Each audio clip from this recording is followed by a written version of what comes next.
రాష్ట్రంలో తొలిసారి బీసీ సామాజిక వర్గానికి చెందిన న్యాయవాది రాష్ట్ర పబ్లిక్ ప్రాసిక్యూటర్గా నియమితులయ్యారు. న్యాయవాది మెండ లక్ష్మీనారాయణను పీపీగా నియమిస్తూ న్యాయశాఖ ఇన్ఛార్జ్ కార్యదర్శి సునీత ఉత్తర్వులు జారీ చేశారు. రాష్ట్ర ప్రభుత్వం తరఫున హైకోర్టులో ప్రాసిక్యూషన్లు, క్రిమినల్ కేసుల అప్పీళ్ల విచారణ తదితర కేసుల్లో పీపీ హోదాలో లక్ష్మీనారాయణ వాదనలు వినిపిస్తారు. ఉమ్మడి హైకోర్టు, ప్రస్తుత ఏపీ హైకోర్టులో బీసీ సామాజిక వర్గానికి చెందిన వ్యక్తి రాష్ట్ర పీపీగా నియమితులు కావడం ఇదే తొలిసారి. ఉమ్మడి రాష్ట్ర చరిత్రలో సైతం హైకోర్టులో బీసీ వర్గానికి చెందిన ఏ న్యాయవాది పీపీ పదవిని నిర్వహించలేదు.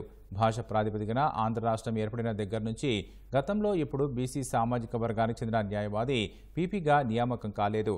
లక్ష్మీనారాయణది శ్రీకాకుళం జిల్లా సంతబొమ్మాడి మండలం చిన్నతుంగం పంచాయతీ పరిధిలోని కృష్ణచంద్రాపురం. తల్లిదండ్రులు తవిటమ్మ, కృష్ణమ్మ. వ్యవసాయ కుటుంబంలో జన్మించిన లక్ష్మీనారాయణ శ్రీకాకుళం జిల్లా టెక్కలిలో డిగ్రీ, విజయనగరంలో బీఎడ్, విశాఖలోని ఆంధ్ర యూనివర్సిటీలో ఎల్ఎల్బీ, నాగార్జున యూనివర్సిటీలో ఎంఎస్సీ, ఉస్మానియా యూనివర్సిటీలో ఎల్ఎల్ఎం పూర్తి చేశారు.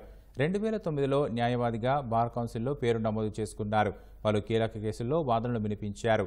2014-2019 మధ్య కాలంలో ప్రత్యేక సహాయ పీపీగా పనిచేసిన అనుభవం ఉంది. టీడీపీ న్యాయ విభాగంలో క్రియాశీలకంగా పనిచేశారు. హైకోర్టులో రాష్ట్ర ప్రభుత్వం తరఫున వాదనలు వినిపించేందుకు తాజాగా మరో 14 మంది న్యాయవాదులను సహాయ ప్రభుత్వ న్యాయవాదులు ఏజీపీగా నియమిస్తూ రాష్ట్ర ప్రభుత్వం ఉత్తర్వులు జారీ చేసింది. తాజాగా నియమితులైన 14 మందితో మొత్తం 28 మంది ఏజీపీల నియామకం జరిగింది. 28 మందిలో 17 మంది ఎస్సీ, ఎస్టీ, బీసీ, మైనార్టీ వర్గాలకు చెందిన వారు ఉన్నారు.